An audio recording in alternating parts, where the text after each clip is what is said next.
G'day, Aussie Bonsai Bloke here, here you go.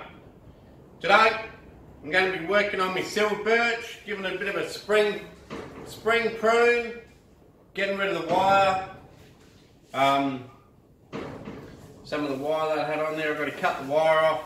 If you remember, I put an absolute crap load, ton of wire on here. Enough to, you know, do the railway line between, or the power line between Adelaide and Darwin, I reckon. Anyway, I'm going to get all that off, so it's going to take ages. And also going to give it a trim. Also, I've got the new camera mount, so I'll show you that. I'll show you that now. Cheers. Good day. As you can see here, got a new clamp here for my phone so I can do my video on again, so that's pretty cool.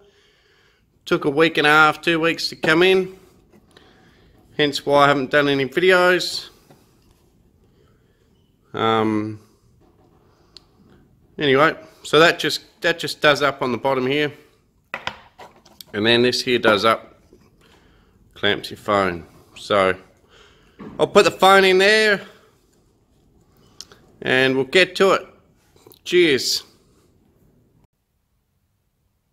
Okay, so you've seen that, and also I just want to show you, went to the, I think it was some Challenge Hill camping area, sort of day out, bit of hiking, and anyway I'll just show you a tiny bit of that, and had a good fun day out with the kids and the wife, so I'll show you a bit of that as well. And apart from that, I think that's about it. See you guys.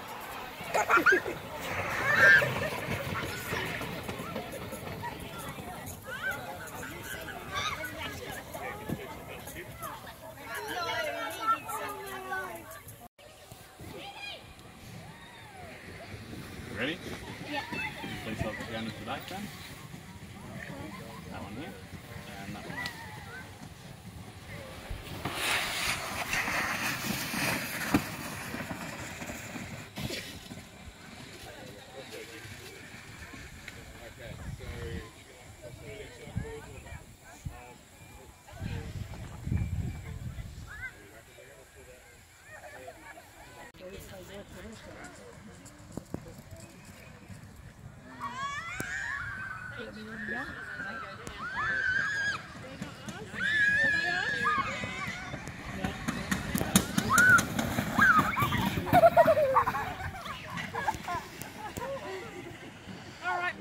You ready?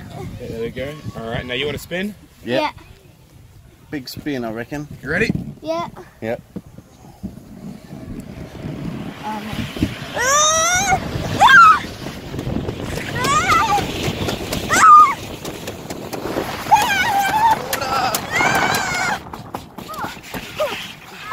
That's so much better.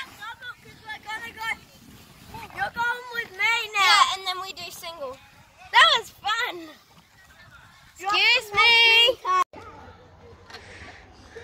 Ah, this is awkward. Not good for my back.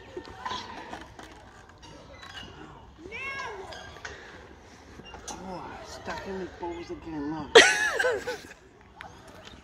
Oh.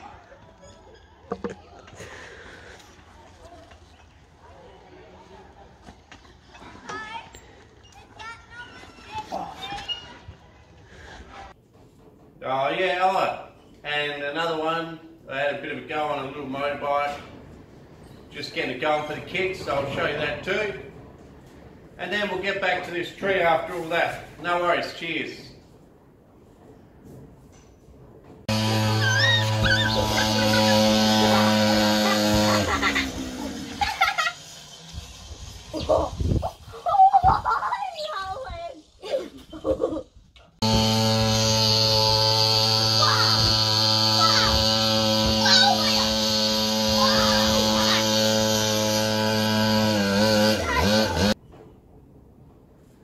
Okay, well I hope you had a good laugh.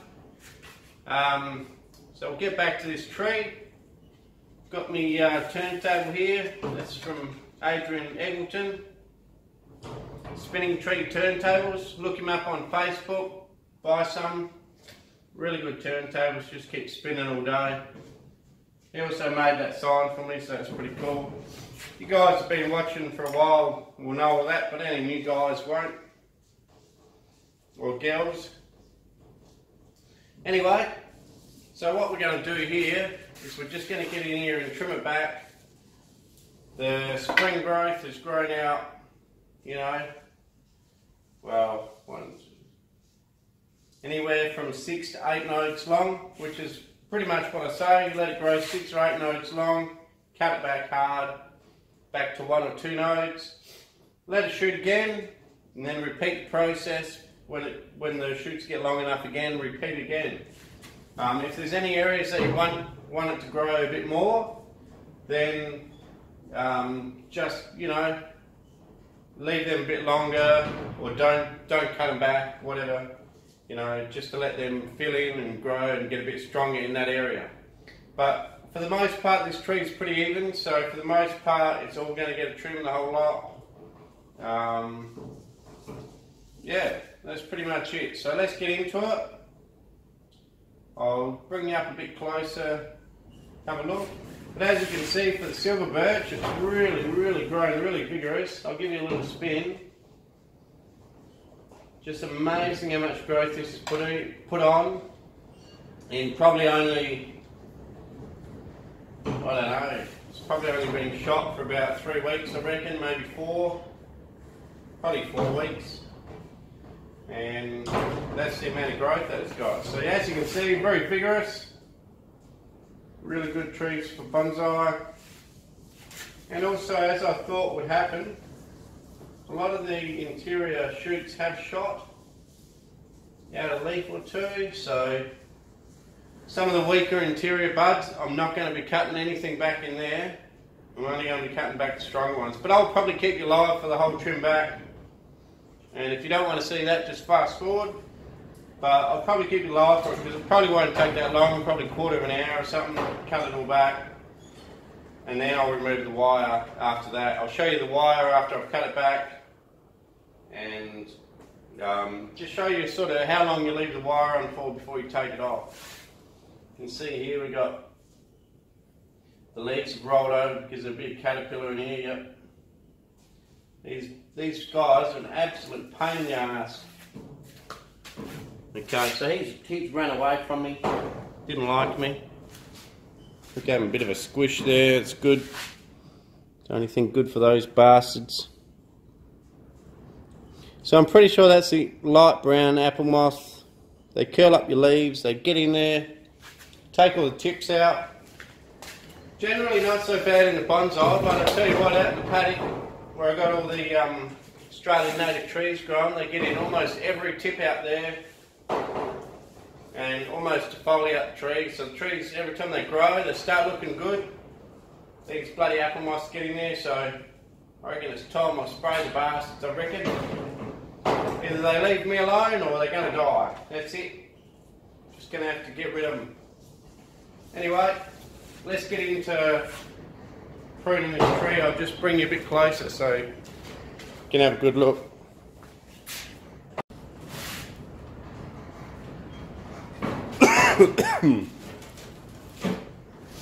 Okay, so I got you in fairly close here. So pretty much all the old branches, I'm going to cut it back to say 2 buds, maybe 3, probably 2.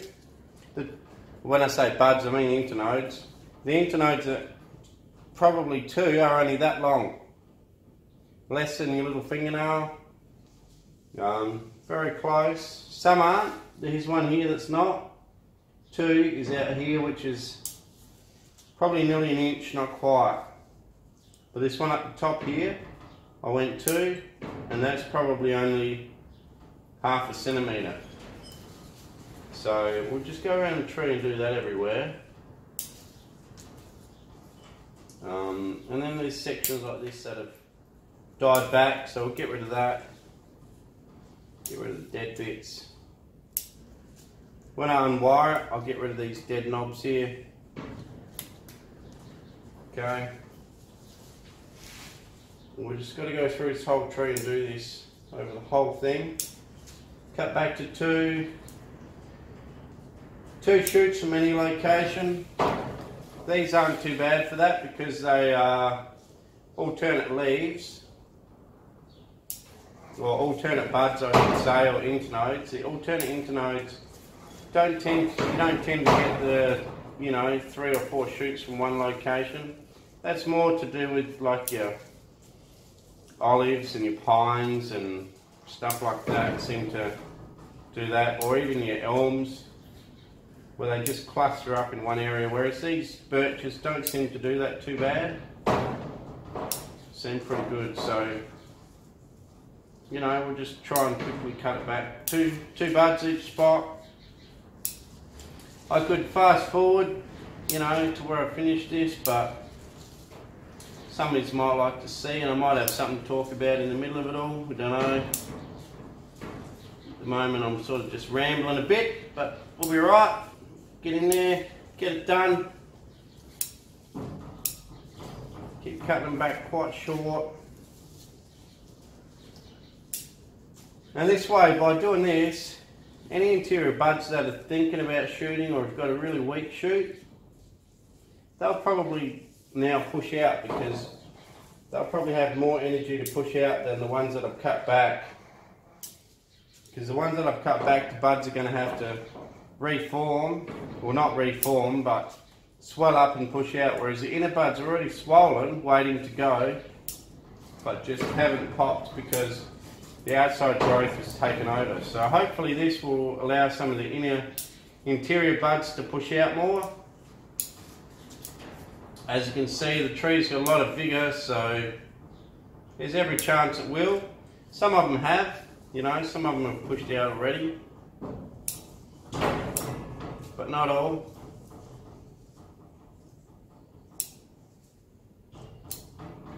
So we'll just keep doing this around the tree. Yeah, my son's been at me for a while to get that motorbike going, that little motorbike, and he was inside minding his own business, and then they heard this racket going on outside, bit of a racket, and that was me cruising past in his motorbike. I was out in the shed getting it going, just needed a few little things done to it, but then it had a bit of a fuel leak, so I still got to fix that before I let him ride it, but he was pretty excited when he seen it.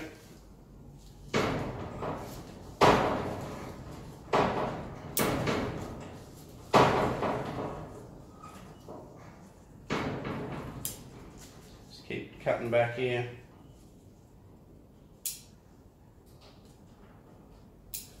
Otherwise, spring's been happening around here. We've had a lot of spring growth. Had too many diseases or issues. I had a couple of heat waves in the last 2 weeks. Got up to 38.5. So she's already warming up here in Australia, around my area. I'm about an hour east or southeast from Adelaide, in sort of like the Monado area. Yeah, we've already had a hot day, and thankfully I was home. I was able to, because I'm not watering the main trees out in the paddock anymore, because I've got the dripper line out there, I was able to come out every 2 hours or so, just get the hose out and just sort of wash it across the top of all the trees, just to cool them down, get that evaporation going, which cools them down, a bit like the evaporative air conditioner, but for the trees. And they loved it. It stopped them burning. They sort of perked back up and stood back up, even if they were sagging beforehand. It just helps so much if you can get home to be able to do that. Just give them a light spray, misting, give them a misting every now and then. And to anyone that says that wetting a tree on a hot day, or misting it on a hot day, I mean, basically, I'm not going to beat around the bush. They're full of shit. Like, They just really are, because what happens to you if you wet yourself down on a hot day? Hey, what happens? The water on your skin evaporates and it cools you down. You think it's going to be any different for a tree? Because so many people tell me, oh no, you mustn't water on a hot day. If you water your trees, especially the foliage, on a hot day, they're all going to burn. Well, this one was on a hot day. I watered this one down. What happened to this one? Look at all this nice fresh growth. That's what they tell you. And yet, you water yourself down, oh that cools you down. You water a tree down, oh no, that burns it. The steam of the water burns you. Absolute, full of crap. Just a load of crap. Anyway, enough of that. We'll get into trimming this tree. I just can't believe how many people have told me that story. No, I never water on a hot day. You water on a hot day, you're going to burn them. No, don't believe them. Just one of those silly myths, silly wives' tales, people that don't know any better. And they've just spread it around. And some of us gullible people, including myself, have listened to that sort of stuff in the past until, you know, one day out there on a hot day, I thought, well, they're wilting already, they're going to die if I don't water them. So I'm just going to water the things anyway, spray all over the top of the foliage and see what happens, because it's better than just sitting here watching it all burn and die back anyway. So I did that. Lo and behold, half an hour later, all the foliage is standing up and the tree is looking happier than ever. So from then on in, I've said stuff you to those guys and girls that, you know, tell you those sorts of weird stories, and just go by what you see yourself. If you don't see any effect from it, obviously, you know, no ill effect, well, there's nothing wrong with doing it. Just some weird wives' tale that got around. Don't know how. Mainly the old-fashioned belief, I think. Okay, so I'm actually getting to a point where I reckon nearly all the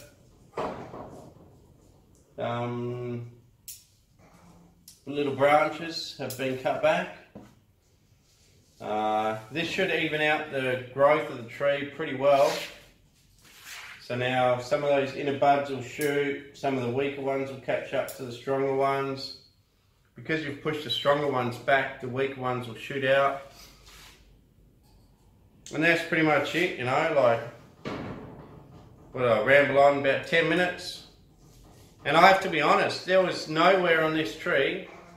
Chinese elm is way different to this. A Chinese elm, you'll have to, you know, cut it back to 2 shoots in each location. But on this tree, there was pretty much only ever 2 shoots or 1 shoot in any location. Very easy tree to work with like that. You don't get the big clusters of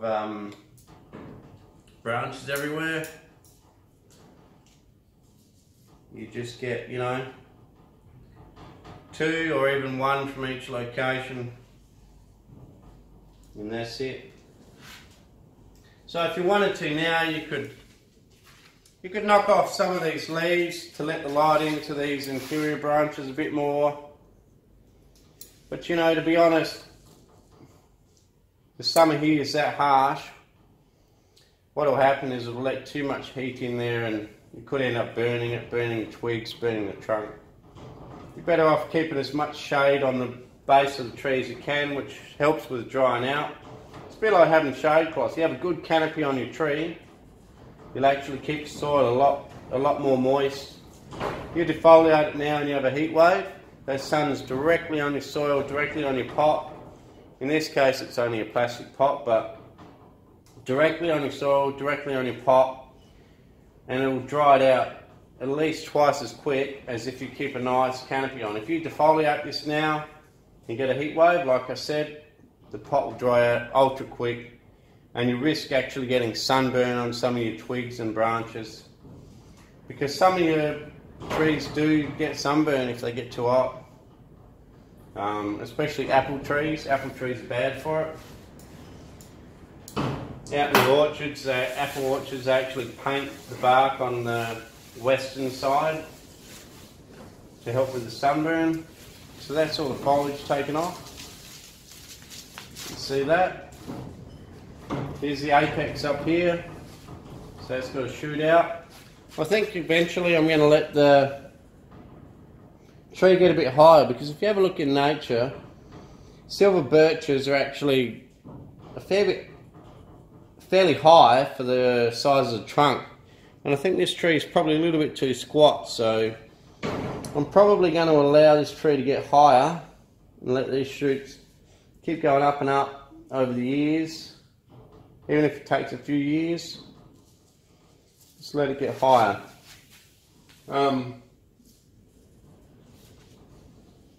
I know you can't really see into the trunk too well in there, but that's sort of how I like to build my trees. I don't really like having a big open front where you can see the whole trunk all the way up. I'd rather have someone come along and then, oh yeah, that looks pretty cool, and then have to like really get in there and look around to the trunk rather than see the whole trunk all the way up. Because in nature, these big deciduous trees, quite often, you know, in the summer, they're completely covered, you can't see it, you've got to get in there and look at it. So I don't think it should be much different to a bonsai. After all, bonsai pretty much is trying to imitate a real tree, not create something open and sparse. Not unless that's how the tree normally grows. And more I want to try and imitate more how they look in the wild, rather than just growing them to look like a traditional bonsai style. Okay, I'll give you a close-up now of the wire and show you where the wire is, and it's sort of cutting in. I could probably, now I've cut it back, the branches probably won't get any thicker for a while, and it hasn't actually cut in that bad. I can probably actually leave the wire a bit longer now, just looking at it. There are a few sections that have bit in. I may have to address them now. I think I will. I'll address the bad areas and leave the areas where the wire hasn't bitten in. You don't have to take it all off at once. You can just take it off as you need to take it off. Alright, let's get in there and have a look at that, and I'll just show you where I'm going to take it off, where I'm going to leave it. Cheers. Okay guys, I'm going to try and get in there and show you some wire that's bitten in. I'll just show you some of this wire here, like this here. Definitely hasn't bitten in yet, and that's fine. So I'm going to leave that because I don't want to have to rewire the shape into the tree, and a lot of it's the same, hasn't really bitten in. So we're going to leave it until next trimming, I think. You have to keep an eye on it. Some trees like the ash tree, the mountain ash, probably need the wire taken off on the first time you trim it back in spring, because they swell up a lot faster. But it looks like these trees not too bad. The wire hasn't really bit in yet. So I'm actually sort of half relieved. I can sit back, relax, have a beer. Don't worry about taking the wire off today, but I will show you one that I'm going to take off. That I did see has bitten in. Must have been a really vigorous branch. So this low branch here, to the left hand side, if I look at the tree. So that one down there on the left hand side. If you get in here close, you can see it's actually starting to bite in there. And leave a bit of a callus where it's biting in. Tip's okay down here. Okay, where my finger's moving there, that's still okay just. but back here at the base of the branch it's fattened up too much and it's biting in. That's about the time you want to take the wire off. So I'll take this wire off, and if I find any more I'll take it off, and then the rest of the tree I'm just going to leave it for now because it doesn't look too bad. And to be honest, the wire's not going to bite in for a while until the tree reshoots and starts putting out all new shoots again, and then it'll start to thicken up. So it'll sort of go, I guess you could say, semi-dormant for the next week and a half to 2 weeks while it pushes out new shoots, and then it'll start to shoot again. But as you can see, every single branch on this has wire, because if you go back and have a look at the other video on the silver birch, setting the structure, you can see how much wire I did put on it. And I hope you can see there's only ever 2 branches from any location on here. I'm trying to really be quite meticulous about doing that. So anyway, I'll get that wire off, we'll have a bit of a chat at the end, and then that'll be nearly it. Cheers. Okay, so for those of you that are interested to watch me take this wire off, you can see there that's an interior branch that's grown, and that's a weak one. I'm going to leave that because it's so weak, leave it to fatten up. But anyway, getting this wire off, I cut it off. I never really unwind it, because sometimes unwinding it can actually peel the bark off with it. So I'll cut it off. Just go along here and cut it off. Just falls off. Make sure you collect it out of the soil. I've been told copper's not good for a tree, but I don't believe it's in the soil long enough to bother it. But anyway, that's another wire's tale probably, but it could be true. So I just cut it, and then it falls off. Okay, so that's all off. I grab it out, make sure I grab it out the pot. I don't leave it in there just in case the wire's tale is true and copper is actually really bad like that. And then what happens is where it's actually bitten in a bit, okay, I can't really get my snips in there to cut it properly. If I do, I'll damage the bark. So what I've got to do is I've got to really carefully get in there and make sure you unwind it on the exact direction that it's laying in the branch, on that 45-degree angle. If you try and lift it up or down as you unwind it, it will grab back here and it'll pull that bark clean off, and your branch is dead. You can say goodnight to your branch and grow another one, because that's about the only option you'll have. So you always got to pull it out. See, it's really stuck in that corner. You got to pull it out same direction that it's in.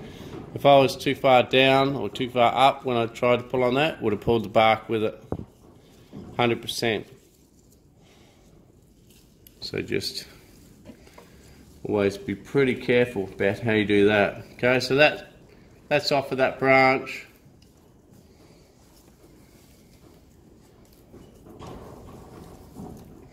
Another thing I will say, when you do these, I guess you could call it, you know, your spring pruning, you're not really looking at shaping the tree too much. All you're doing is taking it back to 2 shoots, each location, okay? Here's one that I missed up here. Straight one here, I missed that, so get rid of that one. So that one's gone. And you can see here I've got a weak one. I'm letting it grow, let it fatten up a bit. But yeah, you're sort of just cutting it back to 2, and you do all your shaping, your wiring and stuff during the winter. In spring, I mean, definitely if you've got a bare area somewhere like here and you cut back a branch here, definitely keep your last bud so that it faces in towards this empty area so it fills in better. But in general, a lot of your wiring will fix that in winter, and you're just looking at getting ramification in the summer, and then by the time winter comes along, a lot of this stuff that you've cut is still flexible enough that you can push it into the locations with wire that you need it to be. But also, you know, to help yourself out a bit so you use less wire, just you can definitely do directional pruning. So if you got a shoot here, okay, say if I had a big empty area out here, this area is full, I wouldn't go and cut it here, because then all I'm doing is pushing another shoot into this full area here if this was full. Just imagine that area is full. Whereas this side's empty, you wouldn't cut it there and have the shoots come into here, because potentially you might only get one shoot from that spot now at the end, which will shoot out here back into where it's already full. You would cut it back here, and then it would definitely shoot that one out into the empty area. So you definitely do directional pruning as well, especially if you've got some big holes, whereas this tree is very full, so I didn't have to spend much time thinking about it at all. I just had to basically take it back to 1 or 2 nodes, depending on the length of the nodes.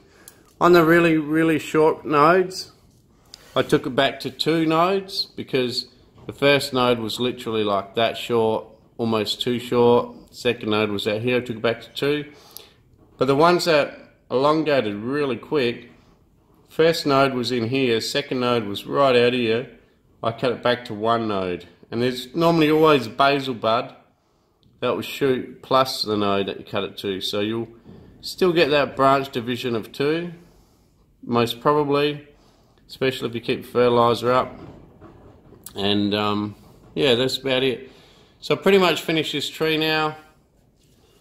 I'll just take you back out a bit. You can see that bit of dead wood.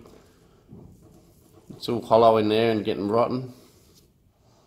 It's all wet and rotten in there, which is good. I'm purposely leaving that. Gonna let it get rotten in there. See what happens. See if the ants can get in there and tunnel it out, or just rot, normal rot. Make something interesting. Anyway, I'll scan back out, say me goodbyes, and then that'll be it. Cheers.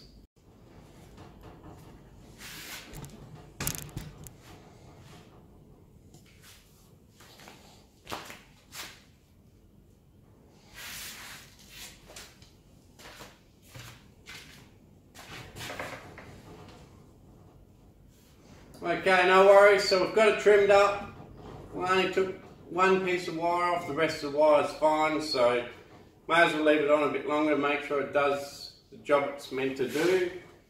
And next time I trim it back, I'll take all the wire off, because I'm sure by then the branches will be set. Because basically what happens when you've got a bend, the new callus material from the new energy of the leaves covers the outside of the bend, or the whole branch in fact, inside and everything. And that new callus material is what holds the bend. And once you get thick enough material around, it'll hold that new bend and it'll be fine. So generally when the wire just starts to cut in, like that one I showed you, it's about the right stage to take it off. The one that I did take off is still fully holding its bend, it's fine, 100% done. And that's it. So that's it. I'll give you a spin of the tree, and I'll probably give you a close-up on the way out. Hope you enjoyed the video. I'm hoping to do a lot more videos now. You know, coming into spring, pretty busy, so I'm hoping to really get in there and, you know, I'll be working on the trees all the time, but I'm hoping to actually be able to do a video every time. It takes a fair bit longer, as you can imagine. It probably takes 2 times, probably 2, maybe even 3 if you count all the editing. It probably takes 3 times longer to do a tree, including doing the video and the editing, than if I just sat back and did a tree. But anyway, that's all good. I enjoyed doing it. I hope you guys enjoy watching it, support me. You know, tell your mates, make sure you share, subscribe, all that sort of stuff. Aussie Bonsai Bloke. And we'll catch you next time. Cheers. I'll give you a spin, give you a bit of music on the way out, and you guys be good, be safe. Most of all, enjoy your bonsai. Cheers.